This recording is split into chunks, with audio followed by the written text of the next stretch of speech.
Hello everyone, welcome back. आजको यो भिडियोमा म तपाईहरुलाई WordPress मा क्याटेगोरी कसरी बनाउने र पोस्ट कसरी हाल्ने यो चाहिँ देखाउन गइरहेको छु. Before that, please don't forget to subscribe to my channel and press the bell icon so that मैले हालेको कुनै पनि भिडियो तपाईहरुले मिस नगर्नुहोस्.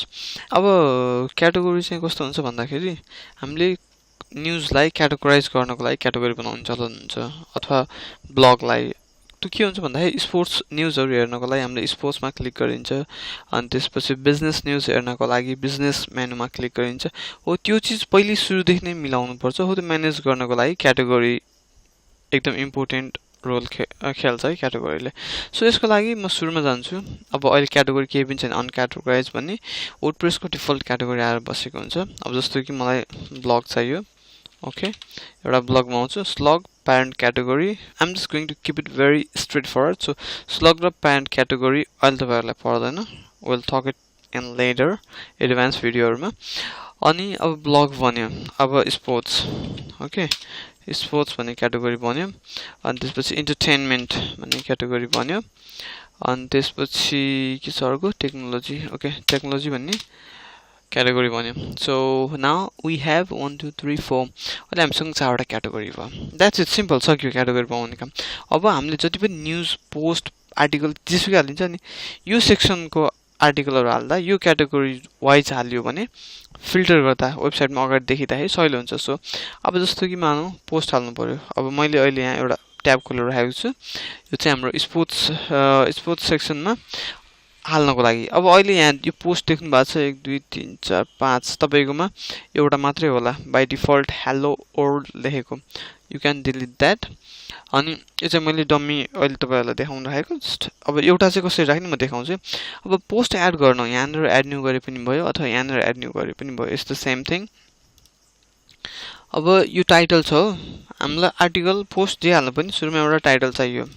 So this will be our title. कहिले पनि अरु कुनै साइटको अथवा गुगलबाट कतैबाट कपी गरेर चाहिँ आफ्नो साइटमा कन्टेन्टहरु नहाल्नु होला. It's not good. अनि किन भन्दाखेरि त्यो एसईओ लाई असर गर्छ. सो बेटर ओरिजिनल कन्टेन्ट हाल्नु होला. ओके, अब मैले न्यूज चाहिँ यति मात्र हाले अहिले. यसलाई धेरै बनाउन सकिन्छ. यसरी गर्दै गर्न सकिन्छ.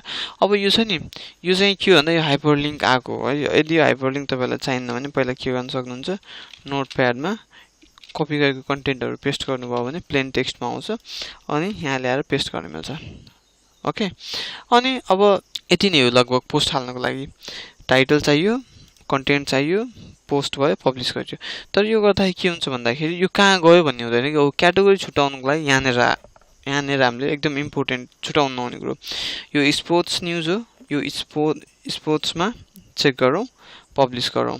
सो अब चाहिँ यो पोस्टमा गरेर हेर्नु भयो भने हैन यो पोस्टमा गरेर हेर्नु भयो भने यो पोस्ट कहाँबाट आइरह स्पोर्ट्सबाट आइरह अरु सबै अनक्याटेगोराइज छ. अब यसलाई चेन्ज गर्न सकिन्छ. जस्तो कि यो पनि स्पोर्ट्स न्यूज हो. यसलाई यहाँ गएर मैले यसलाई स्पोर्ट्समा चेक मार्क लगाइदिए. यसलाई हटाइदिए. अपडेट. अनि यदि मल्टिपल मल्टिपल पोस्ट जस्तो कि कुनै पोस्ट कस्तो हुन्छ भन्दाखेरि जुन सेक्सनमा राख्दा पनि मिल्ने खाली हुन्छ के. भनेको अब कुनै न्यूज इन्टरटेनिङ हुन सक्छ, स्पोर्ट्ससँग रिलेटेड हुन सक्छ.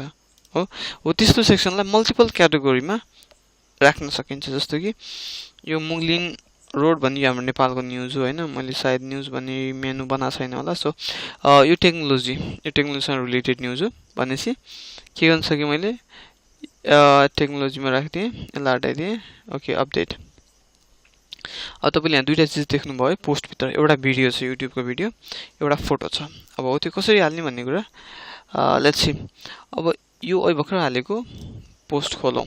अब यसमा तपाईलाई फोटो हाल्नु पर्यो भने दुईटा तरिका हुन्छ. एउटा फिचर इमेज हुन्छ हैन. यो चाहिँ इमेजलाई जस्तो कि टाइटल सँगै आउने अथवा कतै फ्रन्ट पेजमा डिस्प्ले हुने त्यस्तो खाली इमेजलाई फिचर्ड इमेज भन्छ. त्यो चाहिँ हामीले थीम अनुसार वर्डप्रेसको थीम अनुसार कस्टमाइज गर्नुपर्छ. सो यतातिर अहिले केही नचलाउनुस्.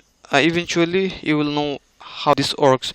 अब अहिले चाहिँ जस्ट यो कन्टेन्ट अहिले हेरौँ है प्रिभ्यू गर्यो भने देखिन्छ प्रिभ्यू गर्दाखेरि जस्ट सिम्पल छ है यो केही पनि छैन अब मलाई यहाँ फोटो चाहियो एउटा भने म के गर्छु अहिलेलाई यो जितानेको फोटो यहाँबाट सेभ गर्न यसले दिएन हो यसले दिएन भनेपछि हामी के गर्न सकिन्छ गुगलबाट फोटो खोज्न सकिन्छ गुगलबाट फोटो निकालेर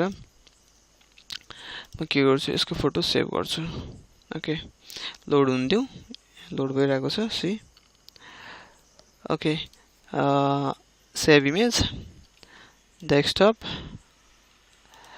JIN ओके नाउ अब इमेज राख्नको लागि इट्स भेरी सिम्पल कहाँनिर राख्ने त्यहाँ मेक अ स्पेस हैन अनि त्यसपछि add media upload drop files sorry drop गर्नु पनि मिल्छ प्लस ल यहाँ आयो हैन अब यसलाई मैले ओपन गरे ठीक छ फोटो अपलोड भयो अब अल टेक्स्ट अब यो क्याप्सन चाहिँ यो छ नि ओ यस्तो चिज विचार गर्नुपर्छ यो गुगलबाट सेभ गरेको भएर गुगल सँगसँगै आयो है यो गेटी इमेज कपिराइट लाग्न सक्छ यो इमेजमा हैन सो कपिराइट वाला इमेज युज नगर्नुस् ओके यहाँ टाइटल पनि आएको छ सो यस्तो चिज विचार गर्नुस् है अहिले चाहिँ मैले यहाँ जिताने भनेर यसको नाम मात्र लेख्थे हैन अल टेक्स्ट भनेको चाहिँ इमेज देखिएन भने इमेजको ठाउँमा देखिने अल्टरनेटिभ टेक्स्ट इमेजसँग मिल्दोजुल्दो टेक्स्ट हो so okay insert into post यो फोटो अब सानो आयो भने चाहिँ you can edit it here अनि त्यसपछि साइज मिलाउनको लागि full size okay update preview changes अब यहाँ देख्न सक्नुहुन्छ यसको तल ठ्याक्कै फोटो आउँछ सो इट्स गुड एन्ड अब यो भइसकेपछि ओके फोटो हाल्ने काम सकियो अब भिडियो कसरी हाल्ने लेट्स सी अब युट्युबमा जानु युट्युबमा गइसकेपछि जिराने रिटायरमेन्ट ओके सरी आजको हो कि 2-3 दिन अगाडिको यो रियल म्याड्रिड छोड्न लाग्दाखेरिको भिडियो हैन सो रेजिग्नेसन दिँदाखेरिको भिडियो छ यसलाई म यो पोस्टमा हाल्छु भनेपछि म के गर्छु भन्दाखेरि अब हेर्नु है यहाँ अलिकति ट्रिकी छ है यहाँ अगर यो चाहिँ हाम्रो कस्तो भन्दा एमएस वर्ड चलाउनु भएको नि यो जस्ट भिजुअल्ली एडिट गर्नु मिल्छ यसलाई बोल्ड गर्नु पर्ने कन्ट्रोल बी अथवा यहाँबाट बोल्ड गर्ने अनि यसलाई इटालिक बनाउने नम्बर बुलेट नम्बरिङहरु हाल्ने यस्तो चाहिँ सबै यहाँबाट गर्नु मिल्छ सो अब यहाँनेर त्यो लिंक ल्याएर यसरी पेस्ट गर्दाखेरि हेर्नु है आम गोना शो द डिफरेन्स लास्टमा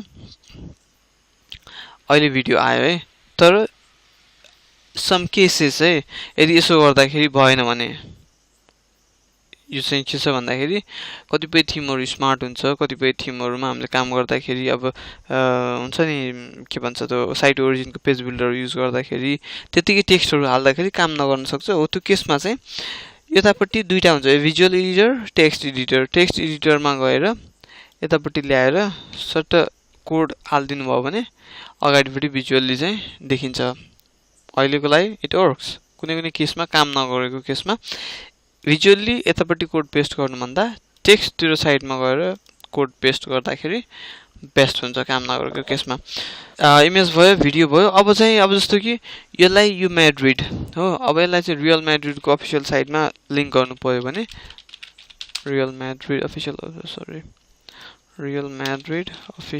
वेबसाइट लेट मी सी